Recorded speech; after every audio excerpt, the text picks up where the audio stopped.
the A-OK from producer Scott here. Okay, we are live. Amazing. Welcome into the show, everybody. Week 10 is upon us, and as you can see here, we have a very special guest up to your... Oh, this way. It's mirrored. Up to your left here, we've got basically our... I guess you could call Eric our number one fan. Easily, number one patron. Easily. Yeah. Very nice. Fellow very nice, Canadian, Eric Easy Daddy, known in many circles. Easy Baker's Dozen. You pretty much got a whole line of branding here. Pretty much, right? I think that's what my parents were going for when they named me. Yeah. So, thanks again for having me, guys. I really appreciate the invite. I followed you guys since the James Coe interview, which was stellar. Did you know that's how we found us? No, I did not know that. Yeah. Oh, very cool. Yeah. Obviously, you guys have been, doing your thing beforehand, but, I've been listening to some, but with your guys' demographic, when it comes to like a Canadian point of view instead of a regular, generic, Americanized, North American point of view, it's actually pretty cool, refreshing as well. So, I'm very happy to be here and talking shop with you boys. Love it. Yeah, we're happy to have you. So you know how it works. We're doing a live stream an hour before kickoff. We're answering as many questions, start sit as we can. We're going to have Easy help us out. He can ask his own questions if we want. We can basically just shoot the shit and shotgun everything. Have a little fun, yeah. Yeah. We've got a fairly large injury report here, unfortunately. The biggest ones of the day, Matthew Stafford was I shouldn't say surprise. These injuries have been lingering for... He was told over a year. He can't play today. Right. He wanted to play, but he can't. Doctors have essentially stepped in and said, enough is enough. I don't know how this man has been playing football, if he has had some fractures in his vertebrae. A little backstory on me. When I was a teenager, I actually compressed and broke my L1 T12 vertebrae in a snowboarding accident. And I couldn't walk for about 6 months. So for this guy to have, I know different injury, but for this guy to have fractures and being willing to take hits from grown, massive men, insane, crazy. So you should just not compare yourself to an actual athlete then. Correct. Yeah. Yeah, for sure. Wow. That's crazy. Like the worst I had was just having sore back after hockey throughout, my early years, right. And obviously now since I'm in my 40s, it's kind of common waking up, but from what I've seen on the Pro Football Docs Twitter page this morning about him playing through that for a while and then keep him practicing this week. That's crazy. That's intense, man. That's truly a heart of a champion right there, and a heart of an athlete to keep on going like that. For someone have to step in and say no, you can't play, and he's still willing to push the button.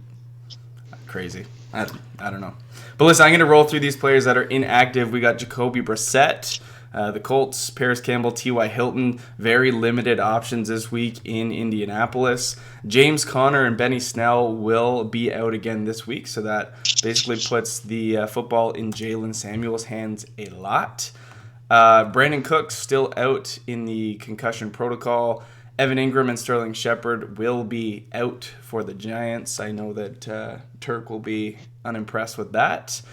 Another Listener League member. Chase Edmonds will be out, but David Johnson is making his return. Kenyon Drake will get the ball as well, but it'll be interesting to see how that backfield is split up. We'll talk about that in a second.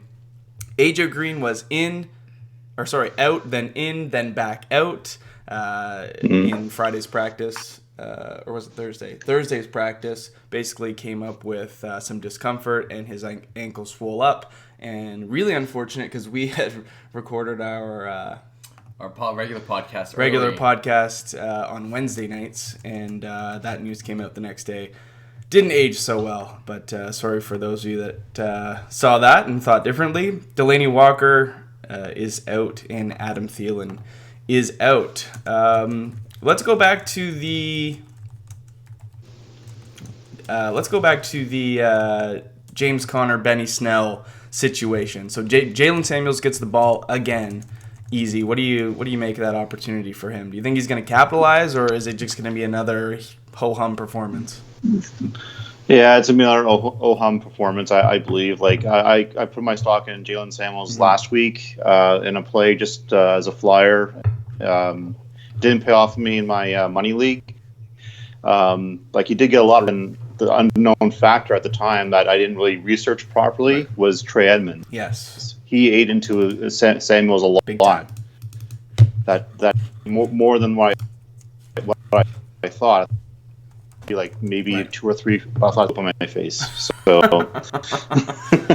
he was a quick drop for me this week just because of the roster I have. Like obviously it's still a streamable option just because one of the main backs. He's going to get volume just because of the quarterback situation in Pittsburgh. So still a decent option.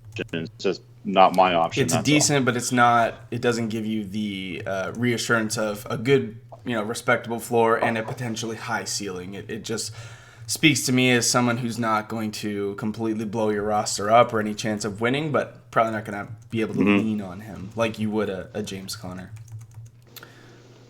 For sure. George Kittle is trending to be improbable to play. He's doubtful right now. Zach Ertz is on bye. Tight end landscape is a little bit muddy. We've heard talks of Chris Herndon is going to play today. We'll see what Adam Gase actually says when it comes to sideline get on the field. But would you be comfortable rolling him out? Yeah, basically, tight end landscape is not the greatest overall. Like I think it's better than last year, but not by much, and by the injuries and everything like that. I would still roll out Herndon just because it was so much of his upside. And then the narrative this week sounds like he is going to be more involved, a lot more than last week, instead of just being a bench warmer on the sideline. Yeah. So, like, here's hoping, fingers crossed, that he plays, because I have him in Lister League. I have him starting with Gesicki, so a couple of flyer plays and just see what happens. Like, in a PPR league, it could happen because from what I understand, like from what I saw in the inactive, or like the actives, it looks like the wide receivers are available, but I remember Sam Darnold using Herndon, so if he's healthy, he should be ready to roll. We'll play a little Would You Rather. Would you rather, we'll go Chris Herndon or Mike Gesicki? I would go Gesicki. Well, you would go Gesicki. That's an easy one. I think Gesicki's in a great spot. I still haven't seen Herndon perform this year. I know we loved him going into the season. I'm not comfortable in Darnold yet, where we know that the Fitzmagic can make magic happen in Gesicki. Besides 2 weeks ago when he put up a donut, or like 1 for 4, he's been a fairly steady tight end as far as tight ends go. I know they're in a tough matchup against Indy, but the game script leads to coming back, throwing the ball more. I think Gesicki is a good athletic tight end. He broke the mold, and we love Herndon's athleticism, but Gesicki can go toe-to-toe with that. Okay. Chris Herndon or Jonnu Smith? Jonnu Smith. Yeah, I would agree with you, Easy. Chris Herndon or O.J. Howard? You want to get ugly? That's ugly. But is O.J. Howard officially like playing? I believe like, so. Playing, and he's getting hyped up, and they're playing Arizona. I would probably go O.J. Howard still. I would too. Because of what happened with the Herndon last week. I want to see Herndon first. I know you probably want to start him, Mac. I think I have to. I think that's where I'm at. This is where we're at. Ertz on bye. Okay, we have a YouTube question, guys. Hold on, one more. No one cares about your questions. We have asking for a friend. Chris Herndon or Jason Witten against the Vikings.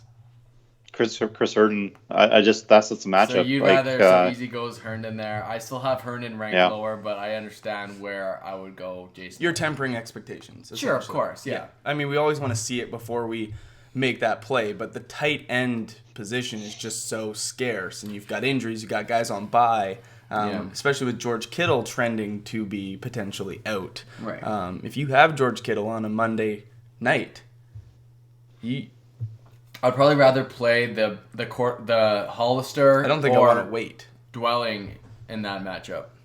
Yeah, so if I have Kittle, I'd be going out to pick up Hollister. I would make sure that I have him because you want to have another person that you could play Monday night if Kittle is essentially. I think he is. He's pretty much out. He's doubtful for that game. He's doubtful as of right now. We just assume that he's not playing.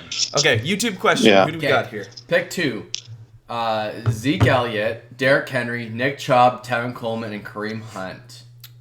Wow, that's a fantastic list of running backs. Yeah, Easy's face says it all there. Yeah. Okay, so 2, right? Yeah. So Kareem Hunt shouldn't even be on this list. Standard scoring. Yeah, keep Kareem Hunt on the bench. Yeah, definitely. You got to start Zeke. You can't. Yeah. Zeke, but it's between Derrick Henry and Nick Chubb. Tevin Coleman. Derrick Henry. Sorry. You're going Derrick Henry over Nick Chubb. Do you think Kareem Hunt's going to eat into Chubb's performance? Is that why? No, absolutely not. Yes. Easiest thinking he might.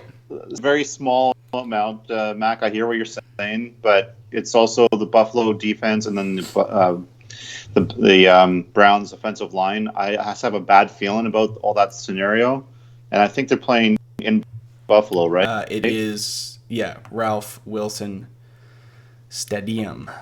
Or no, New Era Stadium. All those variables, and then like Henry's facing the Kansas City Chiefs defense, quote unquote. Right. So I think, and so he's a straight volume guy too, right? So he should get a lot more. Henry is in a good spot to get a lot of volume. It's a standard scoring league, so it's not any kind of PPR. I have Nick Chubb ranked higher. We've seen Buffalo's defense give up a lot to running backs. And I think they're essentially a better version of the Packers defense. Stopping the run is always their point of contention, but passing game is basically shut down. Yeah, that's a tough because he's got a lot of really good options, and Murphy's Law, you're going to start the wrong one, but hopefully we can help you out here. So I do have Nick Chubb higher, but I get the floor for Derrick Henry is going to be a lot better. Yeah, it's a safer play. I'll go Henry. Yeah, you're going Henry. You two are going Henry. I'll stick with Chubb as my guy. Okay. Yeah, I love Chubb and everything. Sure. Just the matchup for the week for sure. Chubb. So. All right. Olsen, Witten, or Gesicki. So we're talking back to tight ends. Olsen, Witten, or Gesicki. Let me get this up on the screen here. Olsen, Witten, or Gesicki. Oh, that is. So I've got Olsen. They're playing Miami. Olsen? Right? Or no? Olsen's playing Green Bay. No, Green Bay. Yeah. Olsen's playing Green Bay. I still say Gesicki, guys. Just based off a matchup on the Colts defense, apparently it's a sieve against tight ends. So that's my vote. It's still Fitzmagic at the helm. So that one's gross. That one is gross. I don't like Witten against Minnesota. Minnesota's defense is just starting to get a little bit hot, and I don't know. I just don't feel great about that. Are you going Gesicki? That, and I don't want to see Dak throw another touchdown. So, no, that's not a good way to analyze. I'm gonna go Olsen. All right. I do think Kyle Allen is a competent quarterback. Yeah. I really do. And I was gonna say that just like my own personal belief there wouldn't burn me since I picked him up as a flyer against Miami. He didn't do anything, so Witten's kind of dead to me. Yeah. It's not the Witten of last year, that's for sure. All right. Underdogs. Send us a novel again. Another sleeper, my man. Appreciate it. What's up, guys? I'm tied for first, and I'm in a jam. No, you're not, because you're in first. On my bench, I got Tate versus the Jets, Anderson versus the Giants, John Brown versus Cleveland, and I'm thinking of benching Juju and playing one of these guys. Maybe Tate with no Ingram and Shepard. I would. So right away, looking at that, I'm leaning Tate. I do like Brown versus Cleveland. John Brown. We've already had a John Brown question on our sleeper chat, and I like him. I like him in the matchup. But would you sit Juju for one of these guys? Shit. That's a tough one. So I tweeted at Juju last week. I'm like, you are dead to me, sir. You're one of those guys. And Eric was like, he doesn't mean it. Don't listen to him. Yeah, no. Yeah, it's so true. I'm trying to be like the mom, and he's the dad. I should rephrase my tweet. Juju, you are not dead to me. Mason, you with Mason Rudolph, you are dead to me. I'm gonna be the parent, be like, look, you need to stop hanging out with Mason Rudolph because he is having a bad influence on your football game. Hey, if Juju fires back, you can get him in trouble. True. True. It happens. And just all the publicity for the podcast. Yeah, right? there it is. So I actually have John Brown ranked higher than Juju this week. It's a tough one. Yeah, well, basically. It's a tough. The Rams, I think, are going to get after Rudolph, and I think it's going to be a gross game. Here's the thing. Golden Tate has been very, very consistent. Yeah. Basically double-digit points every single week since he's been back. I'm probably just going to take Tate. You go Tate. So I'm going Tate ranked the lowest, but I think he has the safer floor. And this is going to be the week that Juju goes out and goes 150 for 1. Yeah. You just know it's coming. But I'm going to go Tate. As crap as that is. But long story short, you are not in a bind.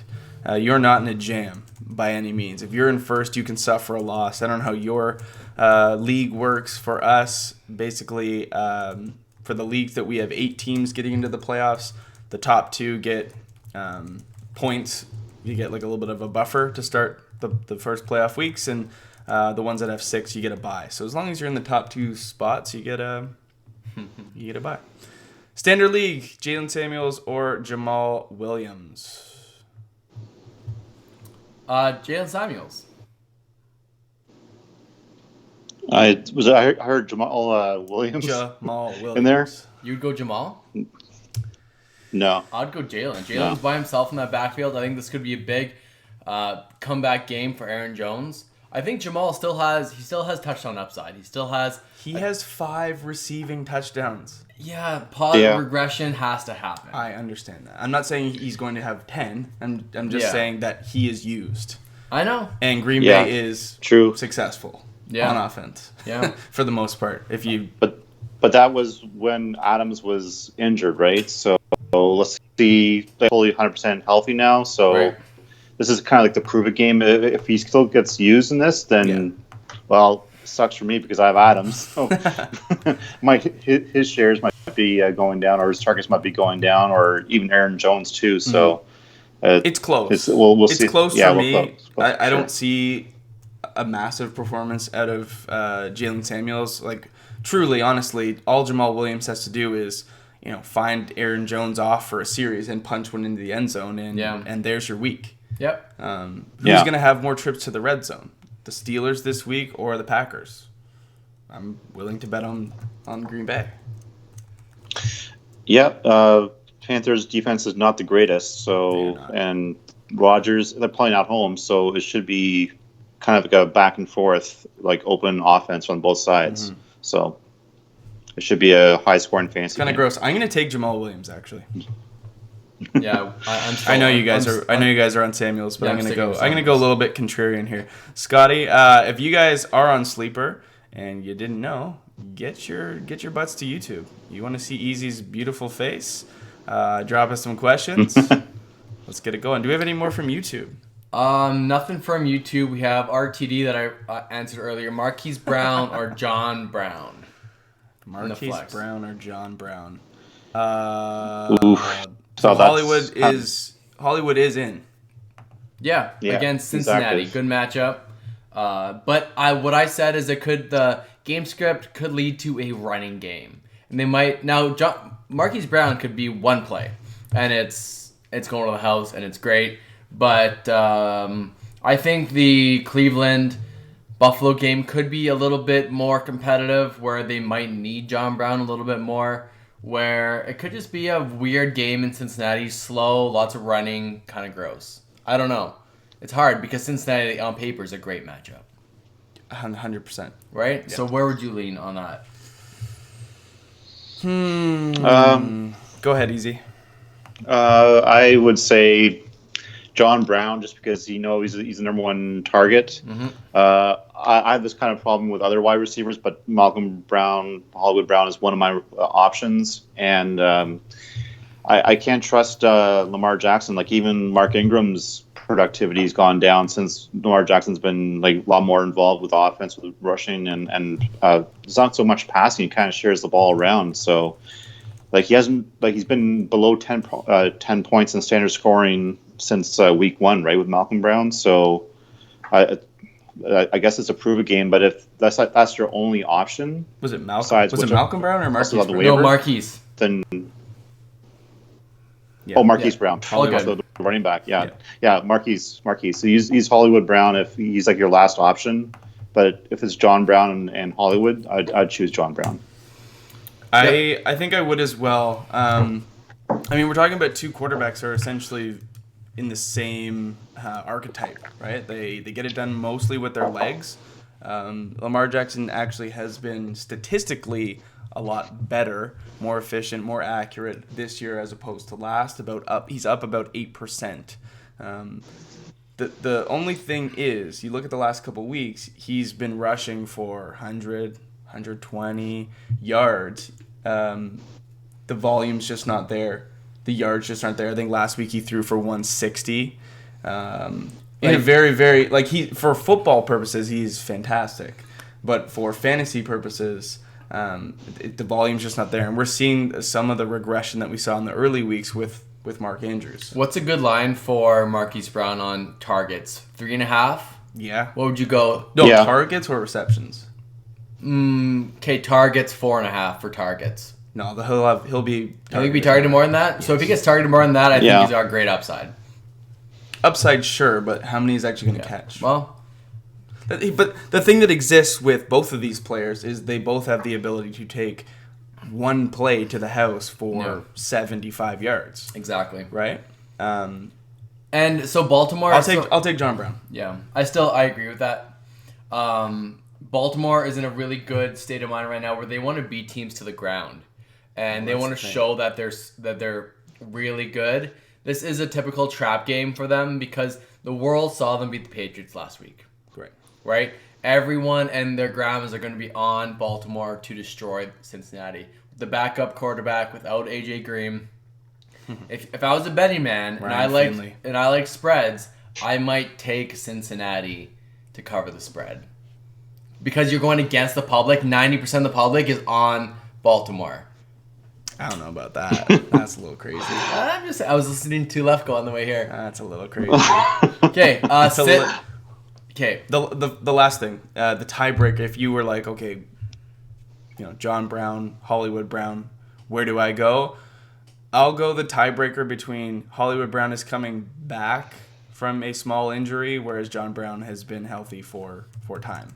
So I'll take a player who's been healthy versus someone who's been in and out with soft tissue issues. Sure. Yeah, that's fair too. Yeah.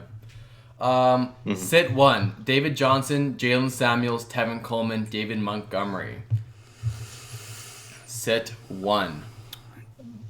So the last two, definitely not, because David Montgomery and Tevin Coleman are must-starts this week, right? Absolutely. So are you going to sit down David Johnson, or... No. Jalen Samuels. No. So you guys are sitting So Jalen. I think, so it's basically Jalen Samuels and process of elimination, right?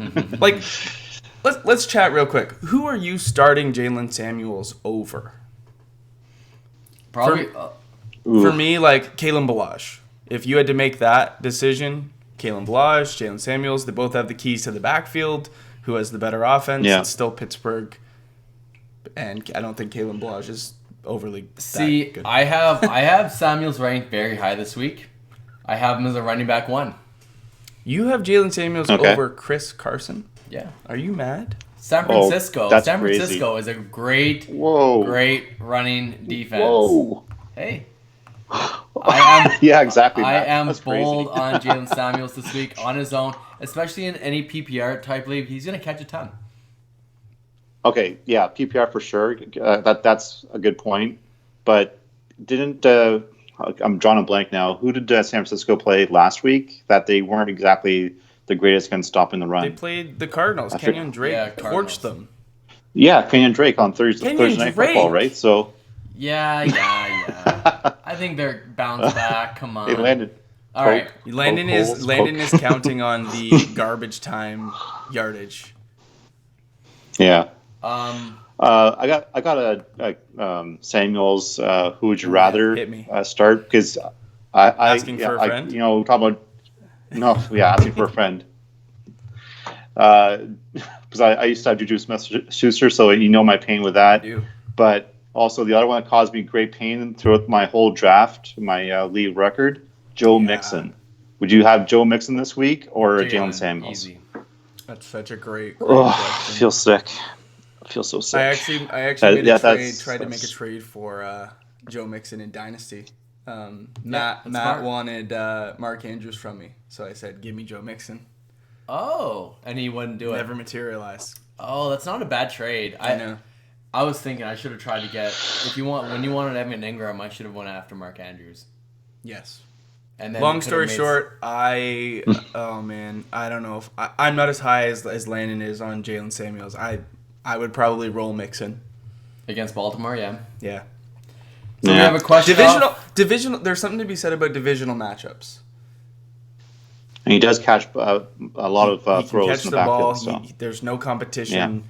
You might see the odd Gio Bernard carry, but I mean, for the most part, Joe Mixon's going to have to be a huge part of the plan with Ryan Finley there. Yeah, I just think, it's possible. Okay, a couple quick questions. We got, who'd you start, OJ Howard or Jared Cook? It's on YouTube. What up? Thanks for following us on YouTube. Jay Rake. Jay Rake. With a J. I would probably roll OJ Howard, as gross as that sounds. Doesn't it? Like, you have to buy into the narrative against Arizona eventually. And Right. Arians came out and said, we know, like, OJ Howard is back to full health. People are always asking about him. It's funny, these media people are into fantasy too. We all know the players' names, and we know that we were huge into OJ Howard preseason.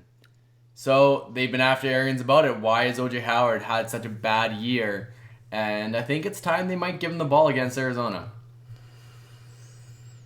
I just don't trust Jared Cook in any, like, I guess they're playing Atlanta, which is a great matchup as well. Well, and you've got AK back on the field. Yeah.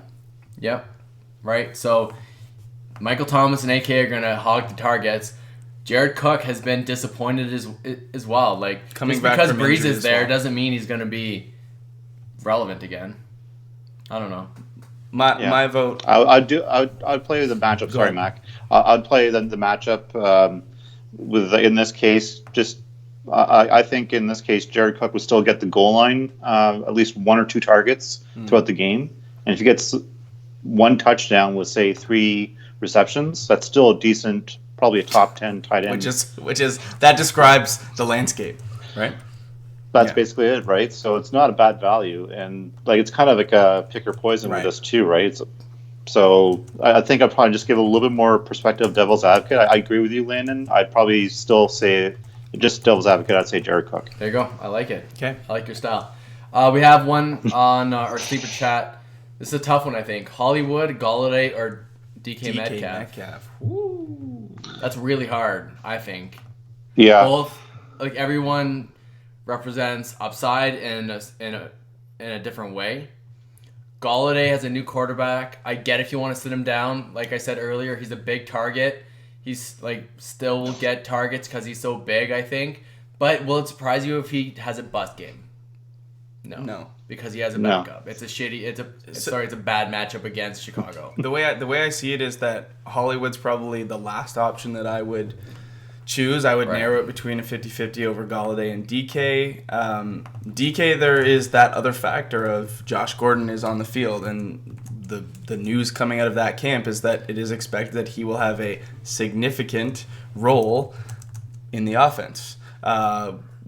Whether that turns out to be productive or not, we don't know, but it could limit DK.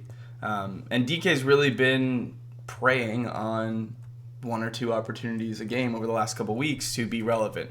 I mean, it flashback to 2 weeks ago, 2 touchdowns on 3 receptions for 13 yards. Yeah. You know, that kind of touchdown rate is not something that's going to project forward. So for me, I still think Galladay is fine. I actually don't mind the number one receivers in offenses when backups come in, just because they hyper target usually one guy. You know? Yeah, not Juju. No, not Juju. It's like I forget this guy even plays. Which is funny. We've seen a lot of like Deontay Johnson, which is and James Washington at times. Yeah. But I flash back to the year that we had to endure watching Brett Hundley throw the ball to Devontae Adams. Adams almost got to 1,000 yards that year and was just hyper targeted because Hundley was a one-read quarterback. And so you might see that narrative exist for Galladay today. We don't know. Does it matter to you guys if he's favored or projected behind in this matchup? So he's favored, but he got only 6 points from Rivers. Because I would say, like, it does. Like, Hollywood still presents a ton of upside. Even DK is more touchdown dependent. Okay, from that sense, Galladay is the only possession receiver out of these 3. Yeah. Yeah. So, I agree with Mac in that case. And, like, thinking about it, it's really unfortunate about DK Metcalf, where it's, like, first of all, it's a Monday game, so you can't really make a decision today on that. Plus, the whole issue with Josh Gordon in the first place. So now you might be down to the third read option now, right? It might be the third option instead of like the second option. As also that's the crazy stat that I heard this week too, is that he was like the most targeted in the red zone wide receiver in the whole league. Crazy. I forget who posted that. It was one of the main experts, but that's just craziness. And now Josh Gordon comes into the fold and kind of screws everything up. So now, like, I don't have any DK Metcalf shares, but to answer this question, I think an opportunity.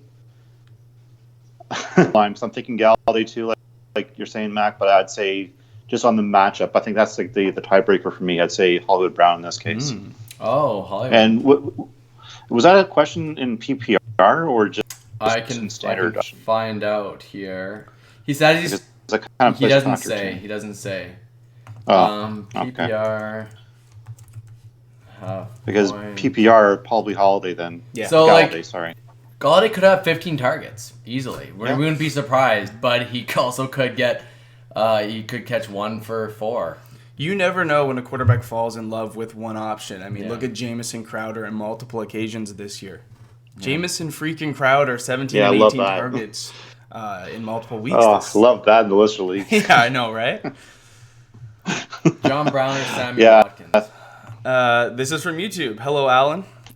Welcome. Yeah, make sure you click that subscribe button or like if you like the answer that the 3 of us are going to try to give us. What's up, dudes? John Brown or Sammy Watkins in a PPR? So Mahomes is back. Yeah. That's the number one thing. Big deal. It is a big deal. I'm not being sarcastic. No, I know that. Yeah. I wouldn't. Not against Tennessee's defense. I don't think Sam Watkins would play much of a factor unless he plays like some sort of wheel route type of screenplay that Mahomes throws to him. But other than that, like I think like the Tennessee pass defense is legit. So and it seems like he always kind of disappears. So I don't trust Sammy Watkins. No, I do trust Pat Mahomes, but I don't trust Watkins. I also don't trust Watkins with. I mean, we saw him break out week 1. We thought, hey, this is the year. This is finally where Sammy shows us everything he's got. And then Hardman steps up and Demarcus Robinson becomes a thing. And Darwin Thompson is still, waiting in the wings for that opportunity. There's just so many potential weapons. And now that LaShawn McCoy has been listed as a scratch, it's a weird one. Healthy scratch, it is a weird one. That maybe looks to, hey, Darrell Williams and Damian Williams are going to be a big part of today's plan. So I'm going to agree with you guys. John Brown. Yeah, and I just want to make a correction. I mentioned, I was asking before about Buffalo and the Browns. I think we said they're in Orchard Park. It's Buffalo at Cleveland today.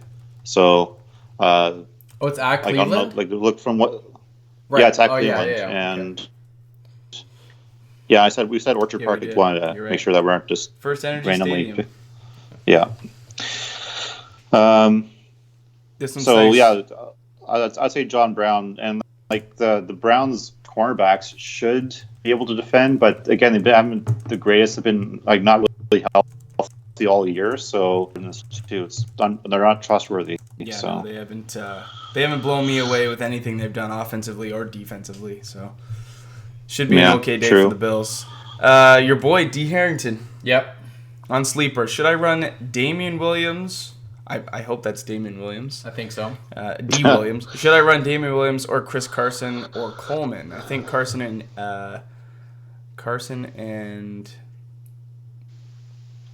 don't know. I think Carson and Coleman are a must, but I'm worried that Jimmy G is going to throw to keep up with Seattle. So he's talking more a little bit of game script. Right. No, you got to go Chris Carson and you got to go Tevin Coleman. I would not play Damian Williams over either of those guys. Okay. I know you're a little bit in of a fade position for Chris Carson this week. I don't think that there's going to be enough to limit him as much as you think. And to be fair, if Coleman caught that screenplay last week, it would have been a completely different game. He would have had a good matchup. You could have taken that 80 yards to the house. And we'd be looking at Coleman as a must start. I know you could say the if, wish, shoulda. Yeah, but people are second guessing it now. That's why we're getting so many Tevin Coleman questions. I would not. So I know Damian Williams is in a juicy spot, right? Sean McCoy is scratched. Damian is projected to get the majority of the work. We've seen him have one 93-yard run, and that's all he's done. Did you see the stat? That accounts for like 9% of his career rushing yards. Is that one Damian? play? Yeah. Yeah. Yeah. Yeah, I saw that too. That's Something hilarious. to be said about career. He's been in the league for 6 years.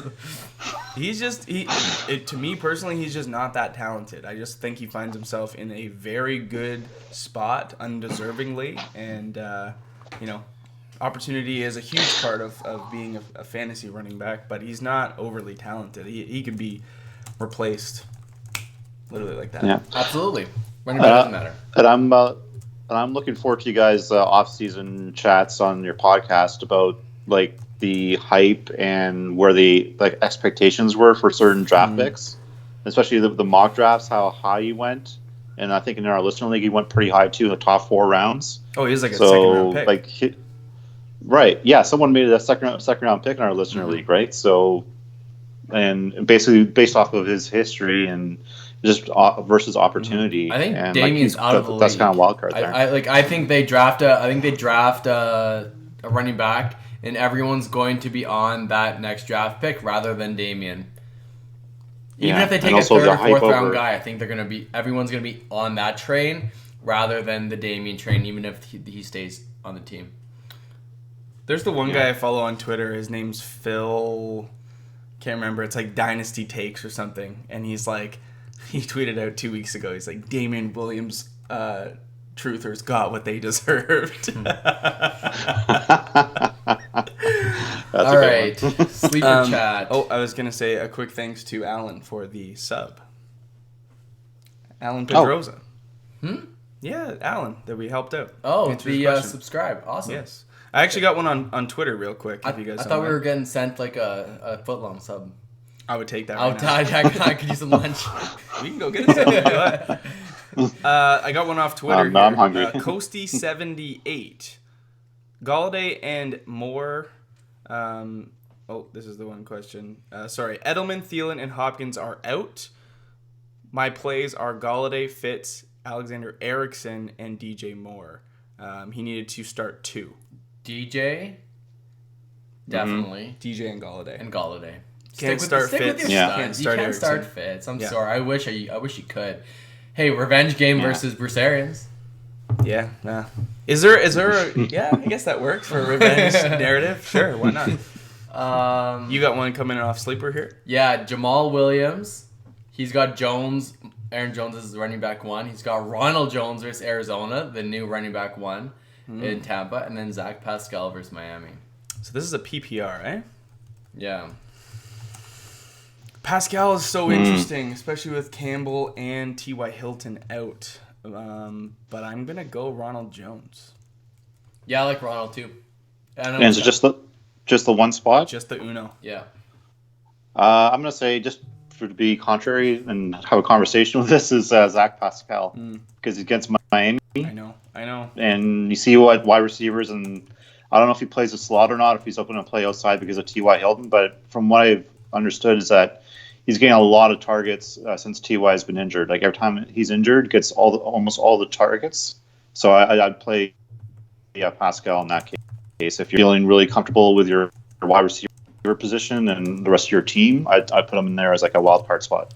And you bring up a good point. I mean, when we look to backup quarterbacks, there are fewer guys. I guess there's really no other guy in the league other than Nick Foles when he was a backup that I was like, you know what, when this guy comes in, I feel good about it. I guess you could put Teddy in that conversation too.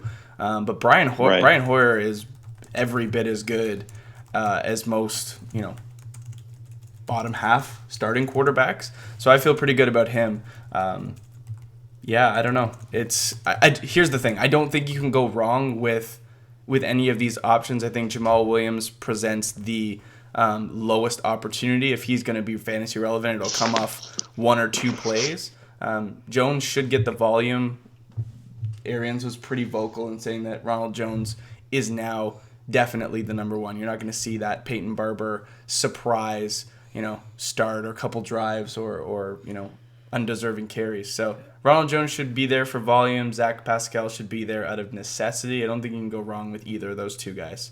More preferential. Yeah. If I have the choice to flex a running back or a wide receiver in, comparable spots, I always go with the running back.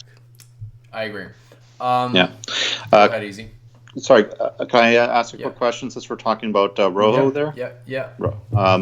So in my standard scoring league, I call him the Rojo.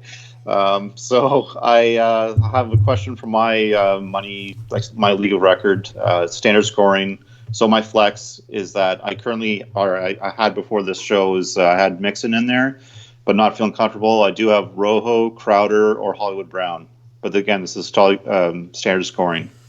Ooh. So, Rojo, Crowder, Hollywood Brown. Wow. Yeah. I still think I'm going Rojo. Yeah. And yeah, I do have Rojo ahead of Mixon in my rankings this week. Yeah. Crowder is enticing. He is. Crowder presents a great floor. He's got a ton of targets. He's going to still get those targets. I like him over Robbie Anderson. People still like Robbie, but I can't trust him unless I have to. And I can't trust Sam Darnold anymore after the last 2 weeks. Like even with the Crowder, like the first quarter, like we were texting each other, like Crowder is going insane. He's gonna have a bananas game, and that was it. They had 12 points, and that was it for the rest of the game. Like it was still good, but like the rest of the game, he just got shut down. Like Darnold shut down. So I can't trust him. So yeah, before the show, guys, I did put Rojo in, just because based off of what Arians was saying and the matchup, like I think he's the most trustworthy this week, and that's kind of a long departure from what happened like early this season, where it was like Barber and Rojo all the time, which is like toxic. That was the crazy thing. I mean, the Bucks come out. I believe they started on Thursday night. Did they not? To start the year. What, this week? No, to start the year. Didn't they play the Panthers on Thursday night to open? No, that was the Bears Packers. Right. But maybe the first, I don't know. The first week. It was the second. Yeah, the first week you watch, you're like, oh, Rojo looks pretty good. And then you start him the next week, and it's literally the Peyton Barber show. And then you're like, okay, well, I guess I'm starting Peyton Barber. And then it was like, Ronald Jones, I'm back. Like you never know, and it's so frustrating. The one thing I'll say about Chris Herndon as an option for the Jets, will they roll 2 tight end set? Will they go with that personnel with Ryan Griffin and how decent he's been as a replacement? You just don't know. So when you factor in Robbie, Crowder, Le'Veon Bell, if they'll actually use him the way that he should be, 2 tight ends that are quite capable, shoot, man, I don't know. I think for those reasons I'd be out on Crowder and I'd be a little bit more in on Rojo. That's a good narrative to help Easy out there. I think that, and you've got Arian saying, the floor is still so safe. I mean, it's still if Rojo gets to work, it's awfully safe as well. If are on the same floor, Rojo and Crowder, where I think like Crowder having a 9-point game is probably what he's gonna have. Where Rojo, I'd be okay with that. Rojo could have 2 touchdowns. Yeah, Rojo could have you. Yeah, he could. Yeah, that's the thing. If Rojo could catch the damn football, man. God, I know, right? He's not that good, but I know he's not that good. He's okay. You're not wrong. You're not wrong. We had a question about N'Keal Harry, and I want to talk to you. D. Harrington had it. Where is it here? He also picked. So D. Harrington asked. Skip over it. He's going with Coleman and Carson, like we recommended.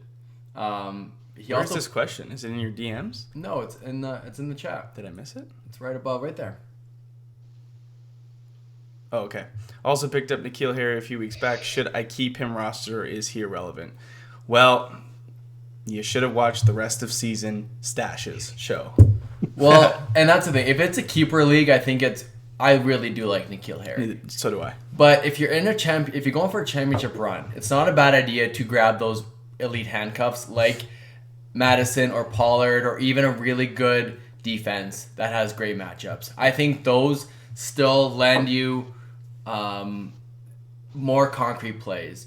I think N'Keal could be great, but you're not going to feel super comfortable starting him, especially if it's in a bad matchup. And the Patriots don't have a great playoff schedule.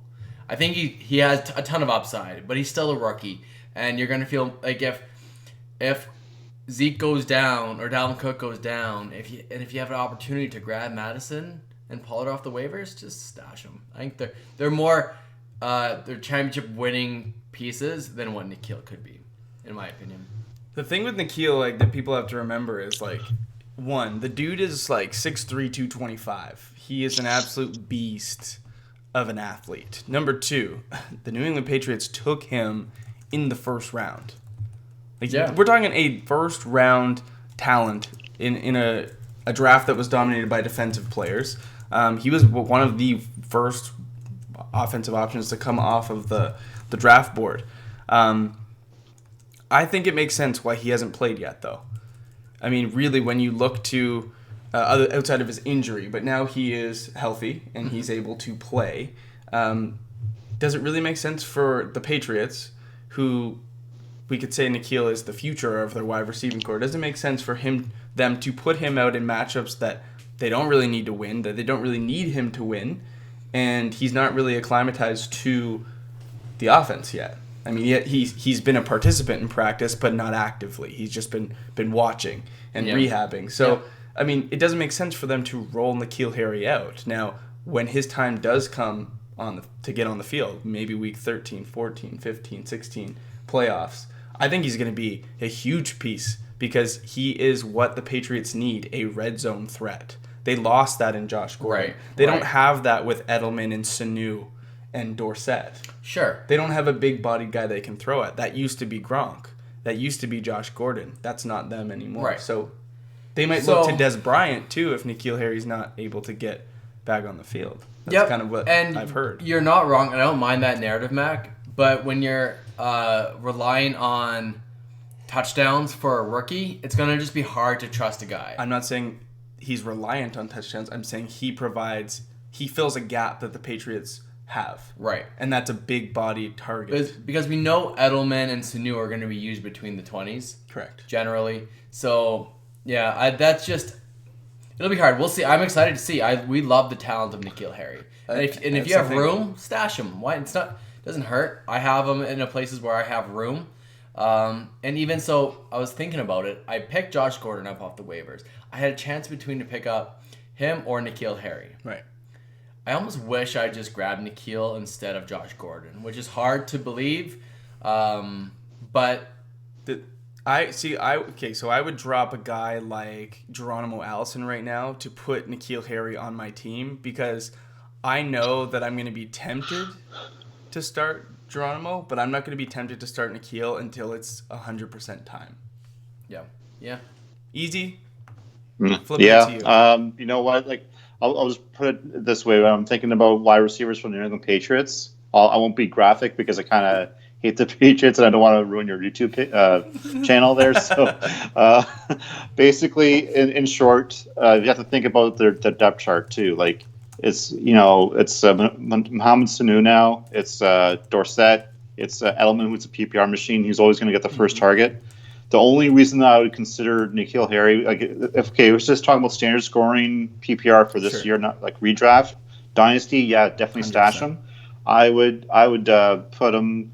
I would put him as a flex play or a spot starter if he's like a wide receiver 3, only because there was talk about him being the Gronk replacement. So he might be valuable in red zone. He might be valuable for those little gadget plays where you might break off a run like once or twice a game. That's it. Right. So I wouldn't make a point to go out for him, but yeah, definitely a stash. And again, if there's injuries with any other wide receiver in Patriots, there's a lot of different variables. So there's a lot more better options than N'Keal Harry out there for this year, I think. Definitely. If he's sitting on your waivers, I would grab him. Especially if you play in a keeper league where... that makes the difference for sure for me. Yeah, definitely. Oh, keeper league, yeah, for sure. In our... I know some leagues work differently. For us, if he was a free agent, never drafted, and you pick him up and you keep him for next year, he counts as a 10th. Some people do next year's ADP plus a round. I like that one, actually. Right? Or, sorry, minus a round. Sure. So, yeah, I mean... I think if you're playing a keeper league, definitely dynasty. But keeper or dynasty, he should be on your team if he's on a waiver wire. Redraft, I would leave him until it's time. Save a little bit of fab. He could be a player that you grab. But we're not going to see N'Keal Harry for a couple weeks. Yeah. I have a question on sleeper. Last 5 minutes. Good luck, everyone, in week 10. Devonta Freeman or Tevin Coleman? Is that just an auto? You got to go Tevin. Devonta Freeman, Tevin Coleman. Yeah, it's Tevin for me. There you go. All right, hopefully. Yeah, Saints D is too good against running backs, and especially the screen passes. So yeah, Tevin Coleman. 100%. Cool, guys. You got any last pressing questions here, Easy? No, but can I just make a taunt to my opponent in the Western League real quick? I did bring a prop here. Oh, so, yes. Tron Swanson has a banana as his mascot, right? Well, guess what? This is what happens to you, Tron Swanson, today. He has Adrian Peterson in his starting lineup right now. The last time I checked, he's on a bye, so I'm making banana bread out of you, bud. Oh, banana bread, bud. Banana bread. You're done. Oh man, it's so good, so good. Oh man, that is amazing. I love it. So yeah, like I love listening to you guys, love following you guys, and I'm so happy at this. I'm able to make new friends like through the podcast community. That's the point, so all new subscribers, please follow them on the Patreon. It's only $5. You get all the extra content per month. Please follow them and subscribe to Patreon and YouTube, all social media. Thanks, Appreciate it, Easy. Appreciate that. I gotta go through here and make sure that I've got my Chris Herndons in my lineup. I got a tough one here, actually. I'm gonna flip this to you, asking for me. Okay, let's keep it going. In my flex, I need either Tevin Coleman, Calvin Ridley, or Juju Smith-Schuster. Keep rolling with Calvin Ridley. Oh. Okay, would you go Ridley over Juju to replace because I could go Calvin in the wide receiver slot, and then I could relegate Juju to the bench. So Juju or Tevin Coleman. Tevin Coleman. Tevin. So we're gonna go Juju to the bench, Ridley and Coleman in the starting lineup. Yeah. There it is, folks. There it is. Nice. Juju is in the top bench spot. Yep. You hate to see it. Well, just in the nick of time. Yep. All right, yeah. Good luck, everyone. Thanks for tuning in. Hopefully we're. I haven't checked on YouTube, see how many viewers we're getting, but it don't matter. We're having a good time having here. Lots of fun. For sure. And awesome, guys. We'll keep up with you this afternoon. Absolutely. Yeah. And we'll get you in the off season as well, Easy. Talk about the rookies. That's one of my favorite. Did you guys watch that Alabama LSU game? No, I heard it was. No, I saw the yeah, highlights. ridiculous. Yeah. Man, Jerry Jeudy is sick. Landon has this huge thing for rookies, and it's so brutal because he plants his flag on about 50 of them, and then when 2 out of the 50 pay off, he's like, "I told you." Yeah. R.I.P. Yeah. This year's takes. 48 of your takes. Nice. Amazing. Okay. All right, so good All luck, right, man. everybody. We'll see you. This was fun. All right. Yeah, it was for me Okay. too. See See you, you later. bud. Bye.